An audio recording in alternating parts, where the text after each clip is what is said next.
Scott did it. All right. All right. So we don't have to listen to the recap of the debate last night. So if no one else has an announcement, I do. Our speaker at the last Friday in July is going to be a Trinity member who doesn't come to our church very often by his own admission, John Pruitt. And you may, if you watch WSB TV, he was a longtime anchorman. And I'm giving you a heads up on that because he's going to talk a good deal about his book that he wrote. It's a 2022 novel, and I haven't quite finished it, but and Bert, I will get it to you. But it's a really good read so far. It's very interesting because it's based on his experience as an anchorman. The characters are an anchorman and TV cameraman and other national reporters. And it's based on a true event, the murder of Lemuel Penn, who was during the civil rights era. It's 1964, I think, is it where he dates his book. Lemuel Penn was a reservist, a colonel in the military who went to Fort Benning, whatever it's called now. And then he was moving back through Georgia and he was murdered. And so the book is fictionalized, but it's based a lot on true events and on his experience.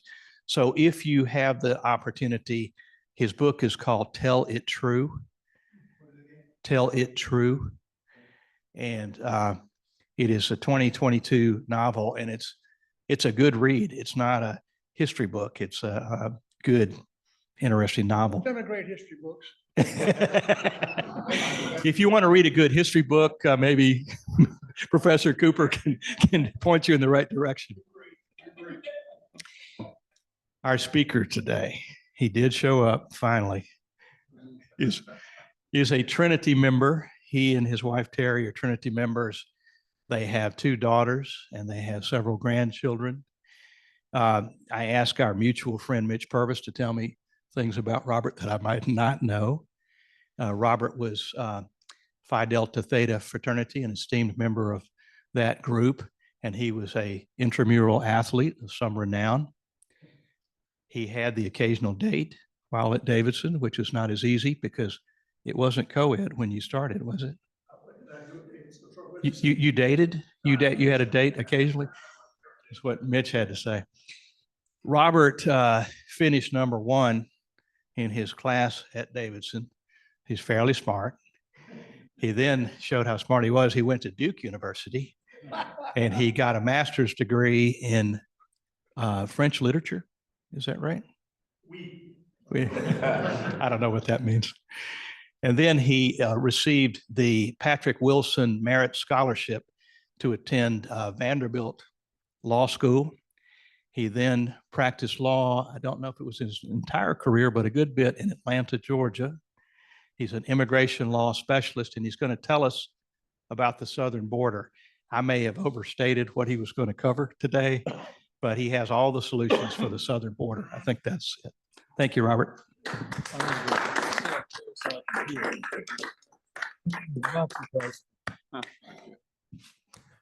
Thank you, Jim. Thanks. I am going to talk today about a subject that isn't really representative of what I've done for the last 45 years, day in, day out in immigration law, because I really don't have that much exposure ultimately to what used to be called deportation, now called removal, a kinder, gentler term, or dealing with undocumented individuals trying to get in the country and so on and so forth, or asylum applications for that matter. But I decided that it's a timely topic. And after hearing last night's debate, that confirmed how timely it is, certainly. That, of course, it's one of the main talking points in this year's election and has become a major talking point in many elections around the country.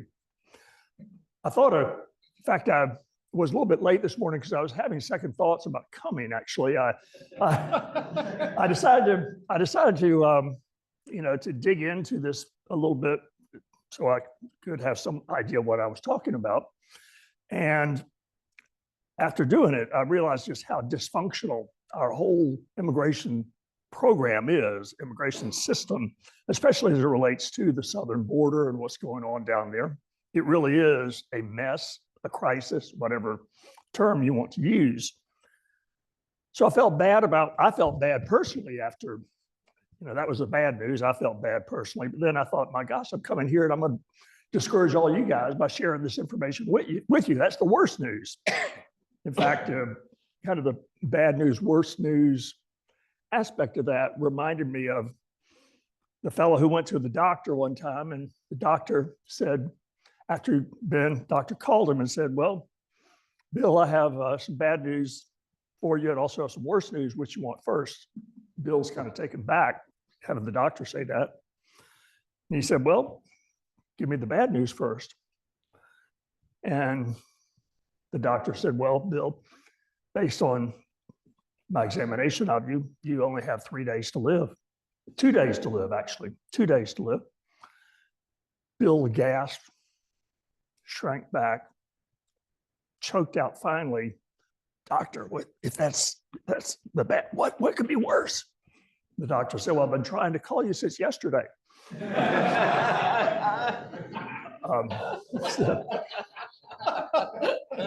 So with that moment of levity here, we'll get started. I do want to read a quote from former President Trump, which I think is apropos and absolutely true. Illegal immigration affects the lives of all Americans. Illegal immigration hurts American workers, burdens American taxpayers, and undermines public safety, and places enormous strain on local schools, hospitals, and communities in general, taking precious resources away from the poorest Americans who need them most. Illegal immigration costs our country billions and billions of dollars each year, end quote. I agree with that. Another quote, Mr. Trump said, these are taken from some comments, some remarks he made about midway through his only term, I should say, midway through his term as president. In November of 2018, he was giving remarks on border security. And another remark he made was, no nation can allow itself to be overwhelmed by uncontrolled masses of people rushing their border. That's what's happening. They are rushing our border, end quote.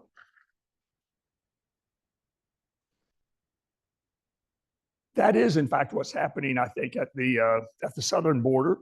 Not necessarily blaming the people who are coming there, but blaming the inability of our country, the resources of our country, to handle the flows of immigration of the people arriving at the southern border. What we have there actually is not illegal immigration at the southern border.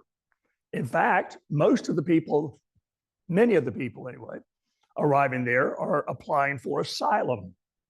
That's a perfectly legal thing to do under the immigration laws. Anyone has a right to apply for asylum. If you get to either a U.S. port of entry or are on American soil, you have a right under federal law to apply for asylum. So what's happening at the southern border, at least as caused by the asylum seekers, is not illegal immigration, but it has certainly overwhelmed the resources of our country currently available. The former president, went on to say that mass uncontrolled immigration imposes huge burdens on cities and towns that can't afford the cost. No longer, and that's not only for cities and towns on the border. I've heard our governor say, actually, in a presentation he made, that virtually every state every town, every state's a border state, because people, once they come to the United States, can travel so freely and do travel very freely, particularly if they've applied for asylum and have been released and have the opportunity to travel freely with requirements of checking in with the government and so on, but nonetheless, generally are quite free to travel. Mass uncontrolled immigration also promotes human smuggling and human trafficking. Mass uncontrolled immigration promotes drug trafficking, and it is unfair to people who go through the immigration processes, the legal processes on other paths, like family-based immigration, employment-based immigration, visa lottery, whatever it may be, as they're waiting in line to have people come in ahead of them, particularly if they're not following the law. In the case of an asylee who has submitted an application, that individual has followed the law. But nonetheless, I think it is important to keep in mind that some people who are pursuing legal paths of immigration have a long time to wait. It's astonishing in some instances, 10 years, some cases longer, depending on the country they're from, they're born in, not necessarily from, and other qualifications. Mr. Trump also said the only long-term solution to the crisis, talking about the border crisis, the only way to ensure the endurance of our nation as a sovereign country is for Congress to act, for Congress to enact legislation. I absolutely agree with that. In those remarks, President Trump, of course, wouldn't let an opportunity go by when he couldn't get in a dig at Democrats. And he went on to say that, of course, as far as legislation goes, it's only the Republicans who are interested in voting to amend our immigration laws to protect the borders and so on. Quote, you won't get one vote from a Democrat. They have terrible policy. In many cases, they're terrible politicians. But the one thing I give them great credit for, they vote as a block, they stick together, end quote. Now, this was in November of 2018 that he made these remarks. I would have, or I did find it interesting when I looked into this a little bit more, that just less than 4 months before these remarks, he had the US House of Representatives had overwhelmingly rejected a Republican immigration bill. It was drafted solely by Republicans. In fact, they made a point of excluding Democrats from the drafting process. And the whole purpose of the bill was to try to bring together the conservative Republicans and the moderate Republicans to agree on a bill that could then be potentially, that they could move forward with. Not necessarily get enacted, because they knew the bill would be dead on arrival in the Senate, because they had excluded Democrats from all the drafting and so on in the House. But nonetheless, this was a trial balloon they were trying. And actually, for that particular bill, Trump even said, or he didn't really get involved that much. He had an understanding that they was kind of wasting their time really by doing this. And he said, wait till the midterm elections and, you know, it's going to be better, assuming I get reelected, which didn't happen, of course, as we know. But nonetheless, it's important to keep in mind that these issues on illegal immigration and asylum applications do come into play very much, and particularly asylum applications, come into play extensively at the southern or southwestern border. Before going into that, I thought it's appropriate to tell you just a little bit about what's involved in this country's asylum laws.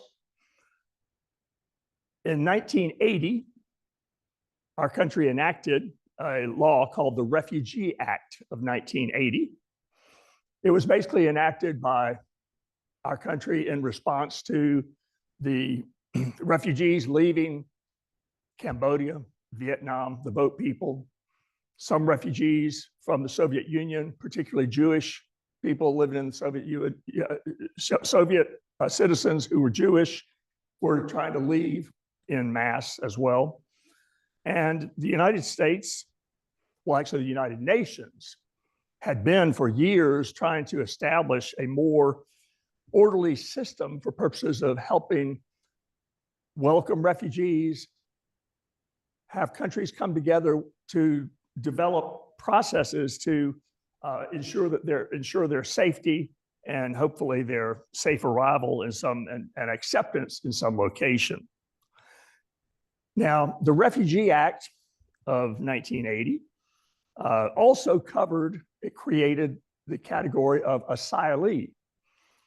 Basically, the distinction between a refugee and asylee only is, it comes down to a matter of place where the person's applying. A refugee is overseas outside of the United States and is applying for refugee status from abroad.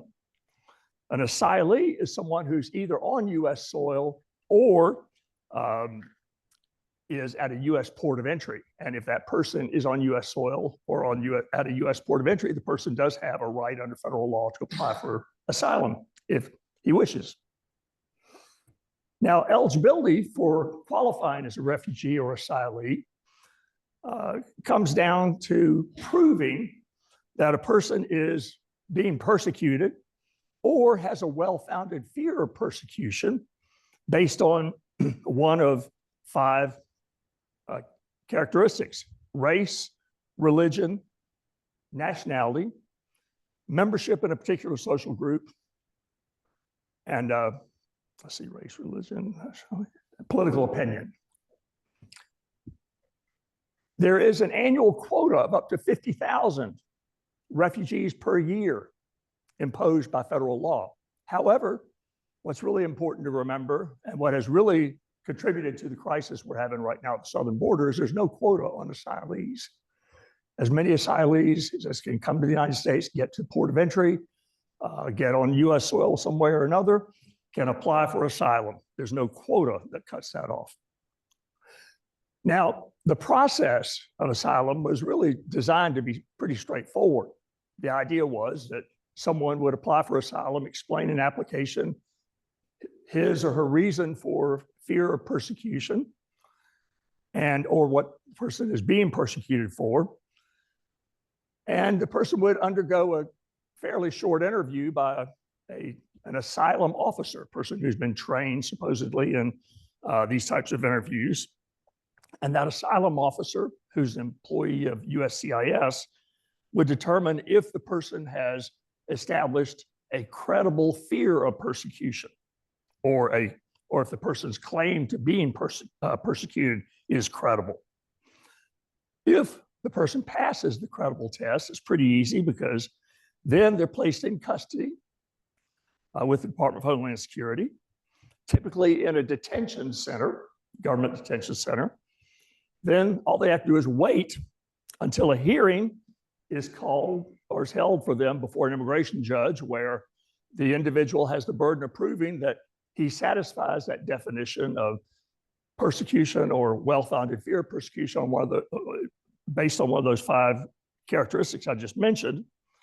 And there'll be a government attorney who is basically opposing it, and the judge makes a decision. Now, that sounds all well and good until you come back to Trump's statement that I mentioned a minute ago. It said, no nation can allow itself to be overwhelmed by masses of people rushing to its border, because this is ultimately what's happened over the years at the southern border. And that's why there is such a mess there now. In fact, it's been very gradual. It kind of reminded me of the quote that I like from Hemingway's Sun Also Rises, where the question was, how did you go bankrupt? Bill asked. 2 ways, Mike said, gradually and then suddenly. And that is kind of what happened, because over the years, what's happened at the southern border is various circumstances have evolved, have built up to the point that once it gets to a breaking point or gets to such a bad situation down there, getting out of it is extremely difficult. And I'm afraid that's the situation we're in right now with trying to clean that mess up. Now, what contributed to the problems at the southern border? Well, probably the biggest thing is that there have been catastrophic events in Central and South America and in the Caribbean for years now. Natural disasters, civil war, economic turmoil, countries failing basically, crime and violence from gangs or drug cartels that are not really under the control of the government and act with impunity. all of those types of circumstances have brought a number of countries almost basically to the brink of collapse. In Central America, you have Honduras, Nicaragua, El Salvador. In South America, you have Venezuela under Maduro, a country whose economy has basically failed. In the Caribbean, you have Haiti, which is currently racked by violence, but gangs and so on. Haitians have been coming to the United States for decades. You may remember many came over on boat lifts and so on to Miami, and they were routinely refused asylum because they were deemed to be economic refugees as opposed to qualifying under one of the 5 criteria I mentioned. Persecution based on political opinion or something like that. They were dirt poor. They were under the control, or the country is being run by Baby Duvalier. And, but everyone was dirt poor. Most people were dirt poor in Haiti. So Haitians were not actually good candidates for asylum, and the great majority of them were refused unless there were some particular circumstances where they were in opposition to the government or something like that. But that's changed now, because now, as I understand it, there's barely a government there at all. And bottom line, the country seems to be run by gangs. Now, what's happened as this growth of people coming to the border occurred, many of them are seeking asylum. And what has happened is, as more and more came, there weren't enough DHS, Department of Homeland Security personnel at the ports of entry, or Border Patrol personnel to control the borders. There weren't enough beds to accommodate migrants who were coming, asylum seekers who were coming. They were supposed to be put in custody of ICE and held in a detention center. We only had about 50,000 beds in this country in our detention facilities, and hundreds of thousands of asylum seekers were arriving. The math doesn't work on that. Then there weren't enough asylum officers to go around to conduct these interviews, to make the first determination about credible fear. And then ultimately not enough immigration judges to preside over asylum hearings. The backlogs in asylum courts are so long that an asylum applicant today may have to wait up to 5 years before getting a hearing. Long time. And then, of course, an asylum applicant, I shouldn't say of course, but an asylum applicant whose application is denied in immigration court does have a right of appeal, as an appeal to the Board of Immigration Appeals, and from there can actually appeal to a circuit court of appeals. Now, what's happened, of course, with all the problems, inability of our government to house all of these people who are asylum applicants, we were allowing them into the country to stay until their hearings occurred, is that we didn't have enough beds for them. You may remember last night when former President Trump said to President Biden, made a comment about keeping people in luxury hotels in New York. You remember that one? I mean, the government has had to go out and lease space where it can house people. And that's what still does. Leases space in jails, whatever, to supplement their 50,000 beds in detention facilities. Then in 2009, the government issued a directive saying, look, if someone is here, they don't have a criminal background, there are no circumstances where they pose a threat to the community, we will release them on recognizance. We'll have ankle bracelet or something like that on them. We'll require them to check in periodically, and they can circulate in society until they actually get a hearing. Now, there is an opportunity for people like that to apply for work authorization. That's the good news. Bad news is, I won't tell that joke again, but actually that's good. That was a bad news, worse news joke, excuse me. So the good news, they can apply for asylum. Bad news is they're looking at, they can apply for work authorization.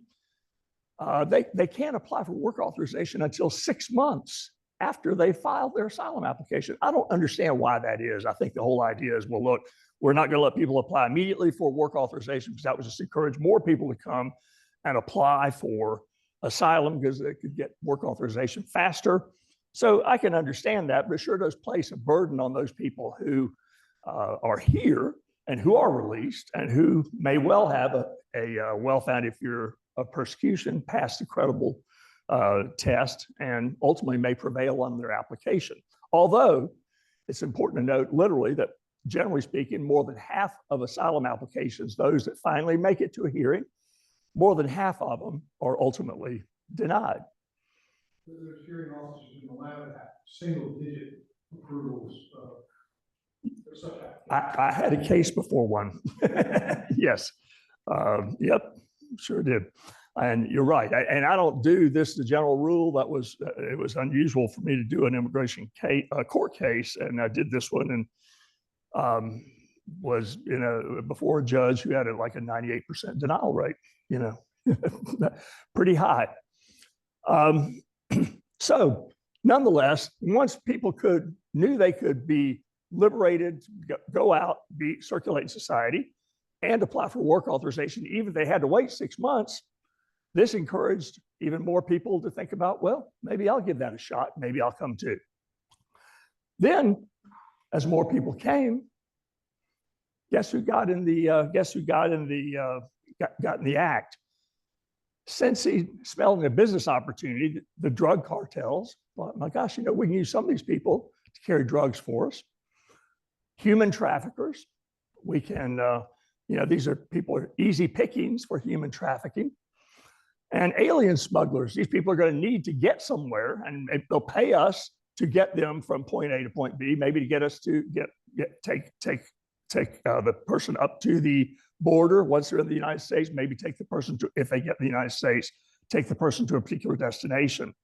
So in Obama's second term in particular, caravans literally of migrants started arriving at the border from Central and South America. Then a federal judge ruled, like in 2015, that no migrant family with children could be detained for more than 20 days, which of course made it very interesting for people with children because they knew they wouldn't have to stay in detention for very long. They would be guaranteed of getting out of detention pretty quickly. And the following year, guess what happened? The number of families who were appearing at the border nearly doubled because these are smart people. They're not fools. For them to get all the way up through, make the long journey they make or whatever to get to the border, it's a lot to do. And also you have the drug cartels, you have the human smugglers and traffickers telling them all this stuff. Of course, they're also telling them, oh yeah, the United States, just come on, just pay me a certain amount of money. You're sure to get in this kind of stuff. I mean, misleading, I'm sure, a number of them, to say the least. You don't count on their ethics very much, certainly. Now, another dynamic in this process is that for the people who are released, or the people, even if they're in detention, but most are released these days, waiting for years for your hearing, some of them just flat say, look, I don't want to do this. I think I'll just disappear in society. And some do, Then tracking them down becomes yet another burden for our immigration authorities. Why are more than half of the asylum applications ultimately denied? Because it's a tough standard. An individual may be terribly, terribly poor, may be in terrible situation with vis-a-vis health or whatever. But asylum is not to allow people who are sick or people who are poor to come to the United States. It's to allow people who have a well-founded, individualized fear of persecution or are being persecuted based on one of those qualities I just mentioned. A few words on the history of illegal immigration to the United States, I think are apropos here, because that's really changed as well. Much of the last century into the 20th century, most people crossing the border, the US border, were single Mexican citizens. They were coming to the United States for work.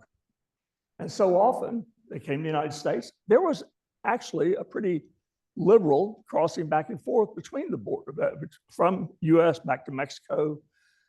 People didn't necessarily want to live here. In fact, in many cases left their families behind. Home was where their hearts were, but nonetheless, they could make a lot of money here. Would come up here perhaps with other men and stay 8 to an apartment and work for a while, send money back home, and so on. During those times, policing the border wasn't that much of a priority, really. I mean, one of the things I always said about George W. Bush is that he seemed to understand immigration just based on his experience in Texas. That bottom line, he saw people coming back and forth between Mexico and Texas growing up, and was not. I just understood that that's part of the living down there at the border, part of life there at the time. Now, after September 11th of 2001, things began to change, though, because we realized that, hey, terrorists can come in across the southern border, northern border, wherever they can come to the United States, many different places. So we've got to be more careful about who we let in. So first, George Bush, then Obama, expanded the number of the Border Patrol, and basically the Department of Homeland Security put one of the branches is Immigration and Customs Enforcement, and Immigration and Customs Enforcement began taking enforcement very seriously. Now, as I said earlier, one of the things that happened is that problems in other countries nearby, Central America, South America, Caribbean, resulted in more immigrants starting to come to the United States from those countries. And what is common today is that you have large groups of people who are coming here. Why? More money for the cartels who are bringing them here, or for human smugglers, traffickers, and not surprisingly, families with children are often traveling, no longer single people. And of course, back in the day, when single Mexicans were crossing the border, they did everything they could to avoid being caught by the Border Patrol. That's the last thing they wanted. They want to get caught and detained or whatever. Today, it's not unusual for people, literally once they make it to, if they either make it to a port of entry, or if they cross the border between ports of entry or not through a regular port of entry, and if they're caught, or even not if they're caught, to go seek out someone with Department of Homeland Security in order to make their application for asylum. They want to interface with someone from DHS, which is a real twist on what we ordinarily think of as people crossing the border. It used to be that, oh my gosh, they're trying to avoid detection. Now, in many cases, if they want to apply for asylum, then they want to have contacts so they can submit their application. I want to talk just a minute about the current President Biden, former President Trump, and former President Obama and their enforcement policies vis-a-vis the southern border. I was interested to be reminded that Obama acted aggressively, actually was very aggressive in stopping undocumented immigration. And it was said, and these figures, they're always hard to confirm or verify. Although I do remember, I think, did anyone else hear President Trump say that 18 million people had come in over the border last night? I think he said that, which I don't believe. I think that's a gross exaggeration based on everything I've read. It's fewer, but nonetheless, millions just the same. So it's not something that I'm saying don't worry about it. But Obama, during his 8 years in office, that DHS intercepted more than 3 million people trying to cross the southern border, and more than 2 million were sent back. And his administration also deported, i.e. people who were here in detention, or were awaiting some type of immigration hearing, deported approximately 3 million more people from the United States.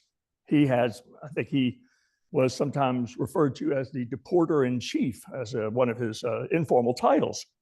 And he was a strong believer that, look, I want to be generous with legal immigration, but I insist on people following the law. The change, as I mentioned earlier, I mentioned the change in 2009 under the Obama administration, where it was decided that, hey, we can't accommodate all these people. We need to make we're either going to build more detention facilities, we're going to rent more detention facilities, or we're going to decide to let people free on their own recognizance with check-in and so on, so we can keep track of them. And when that policy was implemented in 2009, that resulted in a surge of asylum seekers. And as I mentioned earlier, families and unaccompanied and families with children, or even unaccompanied children. This became a new dynamic because many people had family already in the United States. They decided that the best thing to do would just be send a child to the border, let the child get through, the child wouldn't be detained and would be placed with a family member already here. So Obama didn't like that and felt that many people were gaming the system. So he wanted to try to deter people from coming. So he decided, look, I'm going to keep people in detention with their kids and make them think twice before they try to come illegally or come again in the future. Give them a warning. That policy didn't last because then in 2015, there was a federal judge in California that ruled that no migrant family with children could be detained for more than 20 days. And of course, the following year, the number of families, as I mentioned, nearly doubled. Now, one of the things that Obama did that's noteworthy, and he preceded both Trump and Biden in this, he created a program by executive order, i.e. just declaring. He tried to get through Congress a program that would benefit a group called, or a certain group of young people who had been brought here, did not come of their own volition, had been brought here by family members. They're referred to as Deferred Action Childhood Arrival, DACA or DACA people. They are all DACA people who they're about under somewhere 600,000 or so. All of them are dreamers. Also, you hear the term dreamer sometimes, the American dream. All DACA people are dreamers, but not all dreamers are DACA because the requirements for DACA are more narrowly drafted. And to be eligible for DACA, you have to have arrived in the United States, brought here by someone else, or have arrived here before a certain age. You have to have gone to high school or served in the military. You have to have a good record. Some minor crimes are permitted, misdemeanors, that kind of thing. But it's, these are people that probably don't present a huge threat to our society. But that Obama created that policy with an executive order. Now, the next president, President Trump, tried to end it. First time he tried to end it, the Supreme Court, which shocked me, the Supreme Court said, no, you didn't give enough notice of trying to end the program. I figured that all you had to do is do an executive order. That's what he thought too. And I said, no, that's not how it's going to work. You have to do more than that. You have to go through more procedures. Whereupon he went through more procedures. In the meantime, once Biden came into office, he had a regulation issued to try to formalize DACA in some formal capacity, not just make it based on an executive order. Ultimately, the DACA status is currently on appeal right now to the circuit court. It was struck down by the district court in Texas. It's on appeal to the circuit court. And if it's struck down by the circuit court, which it probably will be, because ultimately there's no basis to create a legal program just with the presidential proclamation like that. That's not the way our country works. We have, yeah. Congress just get their hands off because they can't get a consensus on what to do, so it falls back on the executive to have to do something. That's why Obama took this action. He said, you know, I can't get Congress to act on this. It should be Congress who does it. You know, and actually, as harkening back to what President Trump's quote said, you know, only Congress can make this, can change these things, you know, really. We presidents can issue executive orders, proclamations, we can issue regulations or have regulations issued by agencies and all that, but that's not the same as having a statute there. Now, going on from President Obama to President Trump, I was reminded last night that President Trump is quite vocal on immigration issues, as we heard, as we were all reminded of. And of course, he was talking about all these people being, you know, released from prisons and asylums, insane asylums, whatever, mental health facilities. I mean, they're the worst people in the world. You know, all these people who are coming in to breach our borders and go after our families, et cetera, et cetera. And I don't make light of people who have suffered from any type of criminal law violation, and particularly someone who's lost a loved one as a result of that. And he has done an excellent job of finding some people to testify. And that's a very effective way of making your point, to have someone who has lost a loved one to say to an undocumented person, to say, you know, I still have so-and-so here if it weren't for this individual. I still remember, I don't know if anyone else does, Willie Horton, does that name ring a bell to you? Back in the day, this was when Dukakis was running against George W. Bush, and Willie Horton had been an inmate who was released, committed a crime after being released, and Dukakis got fried by that, absolutely fried, killed him in the election. Now, Trump came in and decided, okay, I'm not going to worry about Congress. I'm the president. I can act however I want to. So I'm going to create several things. First of all, he just issued a proclamation saying, okay, anyone who comes in the United States not coming through a port of entry, they're barred from applying for asylum.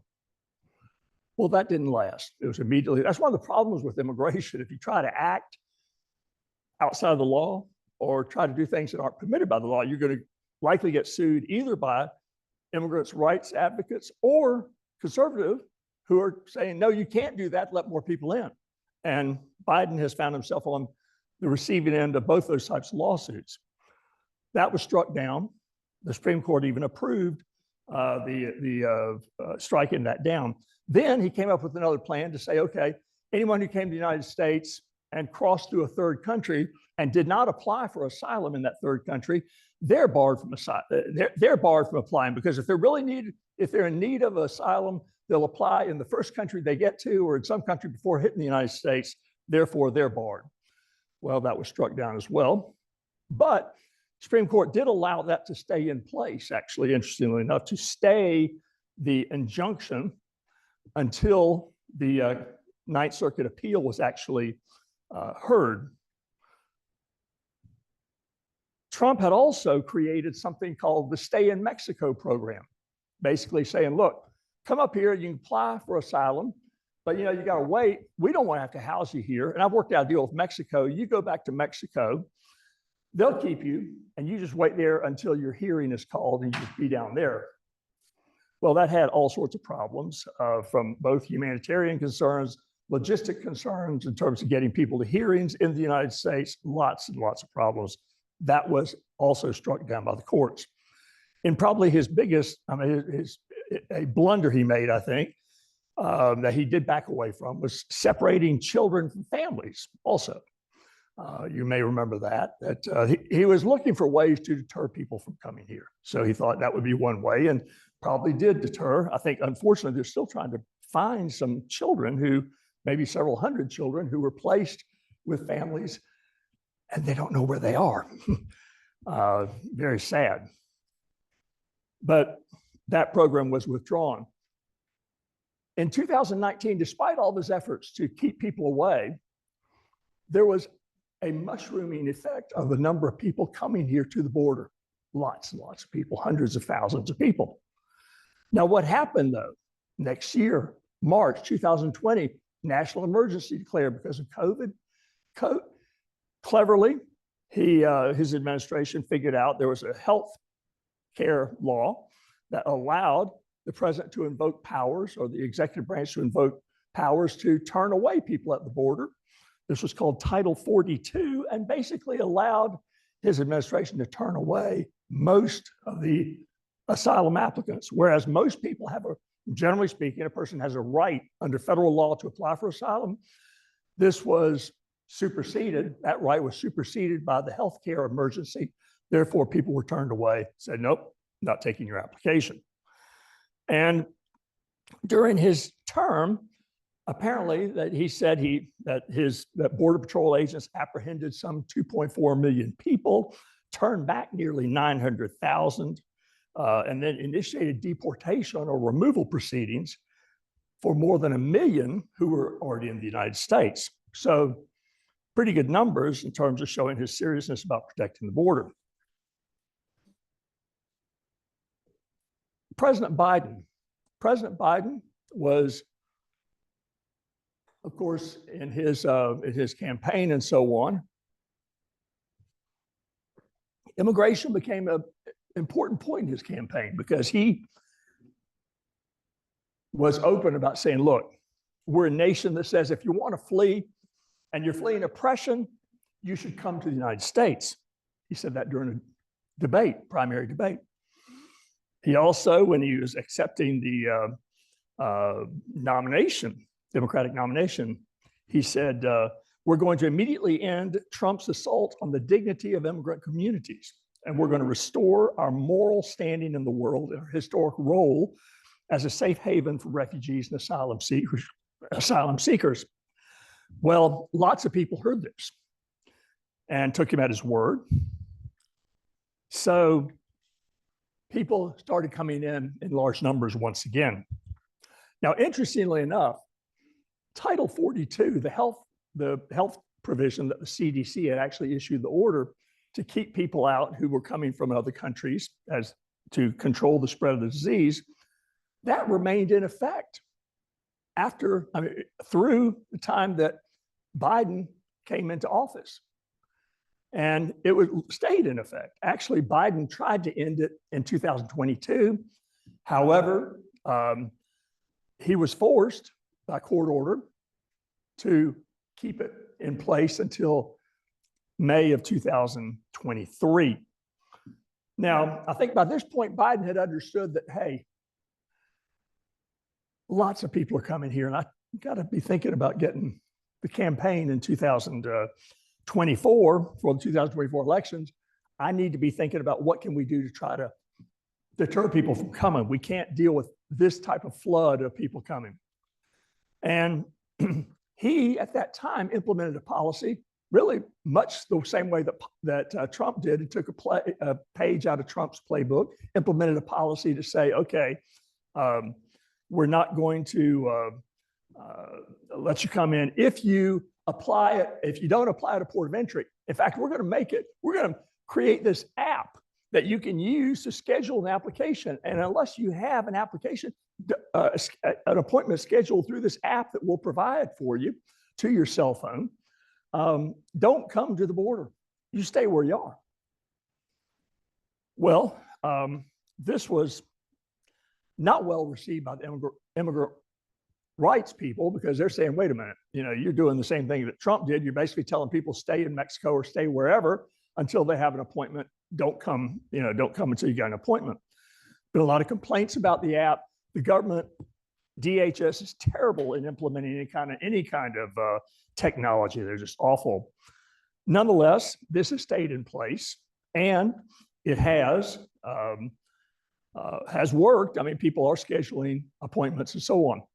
Biden also halted the construction of the border wall, and he prevented, or he forbade separating children from their parents, and also took a more lenient stance on deportations. In fact, taking a very moderate approach toward deporting people from this country. This has hurt him really badly, as I think we know. Probably his biggest problem he's got. Get elected now.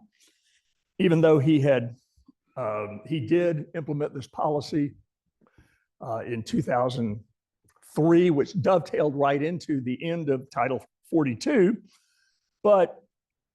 And he then came back. He's just come back earlier this month, June 4, and issued another policy along with regulations to say, this is the new policy. This is what we want to do. This complements what we've already, what's already in place.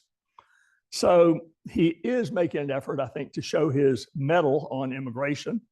I think he's got a, big hill to climb on that. Just to give you some understanding of the number of people we're dealing with here. In the first 26 months of his term, the DHS figures show that he admitted approximately 2.5 million people into the country, more than the Trump administration admitted in 4 years. And it's true that the number of migrants coming to the border was significantly larger than in the Trump administration, but just the same, it was a lot of, certainly a lot of people to be admitted. I think one of the biggest problems about the border crisis is that people are saying, well, can't you do anything for yourself? Can't you do something? Do something. Well, it's tough to do things. People have a federal right to apply for asylum. It's tough to turn them away. If you got someone there, a human rights organization that's going to sue you if you try to turn them away, be challenged in court. Now, that be a game you play just the same. You still may be able to keep it in force for a while, so it's a patch, it's a Band-Aid kind of thing potentially, but it's at least something.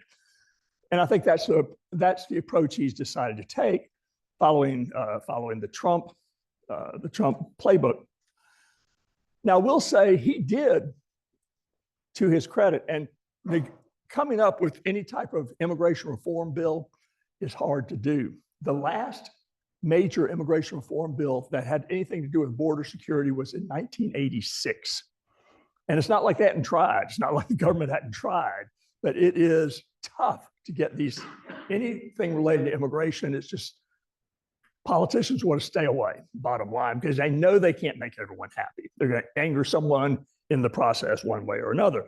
But Biden, in late 2023, 3 senators and the White House began negotiating to try to come up. And this was a conservative Republican senator, a former Democrat who had become independent, Kyrsten Sinema from Arizona, is James Lankford from Oklahoma, and then a pure Democrat who's Chris Murphy from Connecticut. And he wanted to try to negotiate a compromise bill. And they did. They came up with a compromise bill. They released it, came out on early February. It hadn't been out, but the language had been finally released.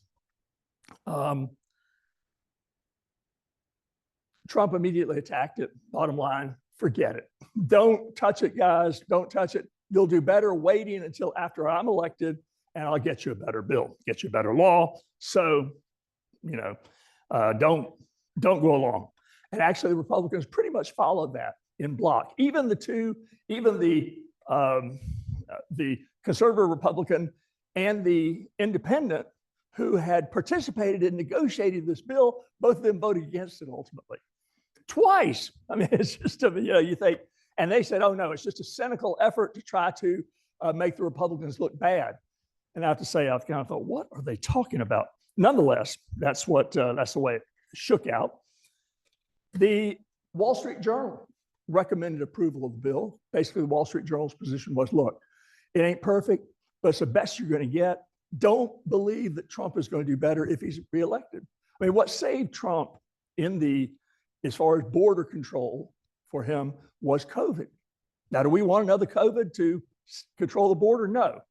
It might happen. Who knows what the bird flu is going to do, whatever.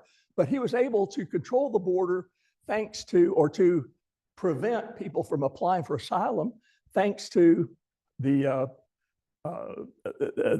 obscure law that allowed the CDC to issue an order saying, look, in the interest of public health, we cannot afford to let people into the country.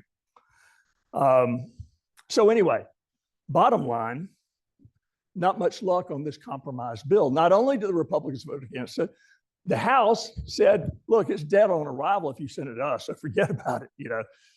So bottom line, they couldn't even muster a majority vote in favor of letting this bill be debated.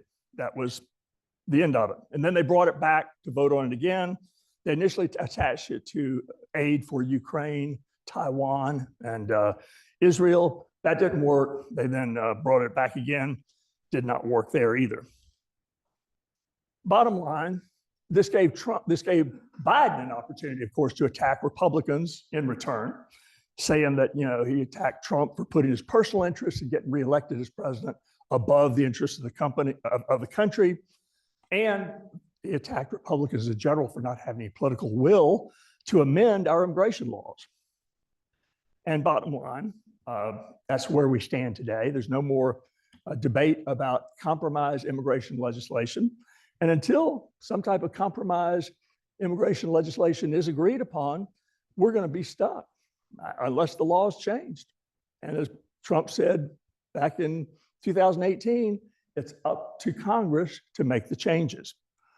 So what have we learned about efforts for immigration reform legislation? We've learned that, you know, Trump accused the Democrats of voting in bloc. Well, Republicans did the same thing when given the opportunity to vote on this Senate bill recently, just last month.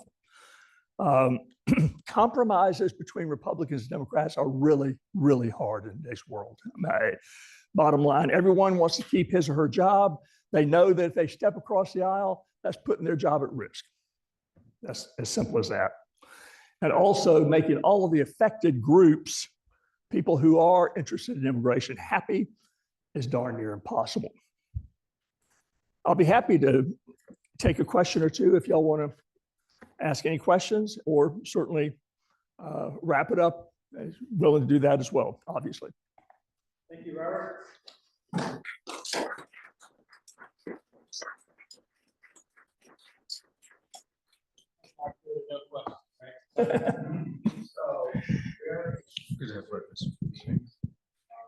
So from your experience and your perspective, if it's impossible to do this and impossible to do that, what kind of cataclysm or event, world event, do you think could happen that might change that situation?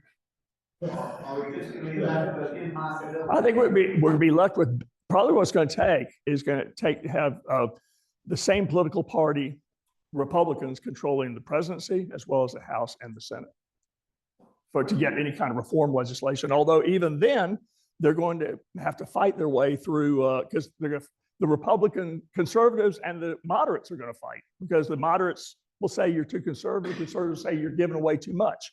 So, and that's what happened actually back when I mentioned that in 2018, when the Republicans voted down a bill. Tony, that's about it. I mean, a cataclysmic event, I don't know. It'll be interesting to see what happens if the Dreamer program is struck down by federal court, by the Supreme Court. It'll be interesting to see if at that point Congress will act. Not sure they will. You know, if Trump's in office, he's tough. You know, but that's going to be 600,000 kids who did not come here on their own volition. I think that's an important point to make. And a lot of them, I mean, they're good kids, going to college. A lot of them, they're working. I mean, you know. So, are we going to do that? We'll see. Jim, can you give the mic to the person asking the question so we can hear the question online? Thank you. Yeah, sure. The question was, and I apologize. The question was, what type of cataclysmic event must occur in order to try to break this log jam? And I said, well, if you get the same party controlling the presidency in both houses of Congress, you might be able to break the log jam. That might be your best opportunity. But I can't think of any external event really that nothing really comes to mind.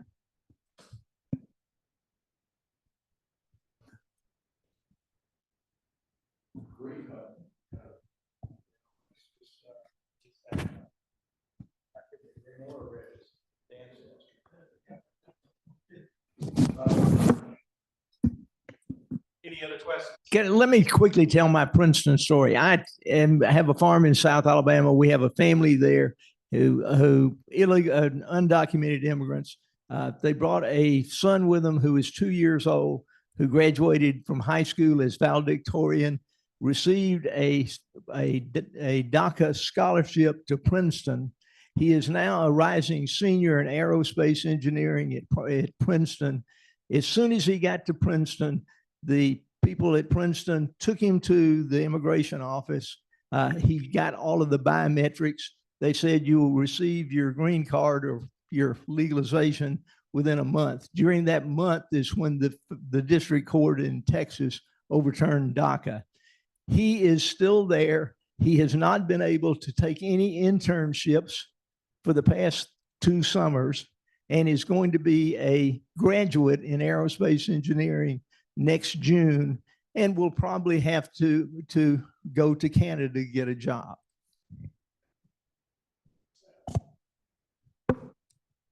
I'm sure. Housing, well, it's critical. I have a letter to the editor that I think will be published on Sunday about housing expansion. I think I can, Housing expansion for detention. everybody, Okay. generic. Sunday. It's brought to our country. I think our time is up. Thank you for coming, everybody. Thank you, Robert.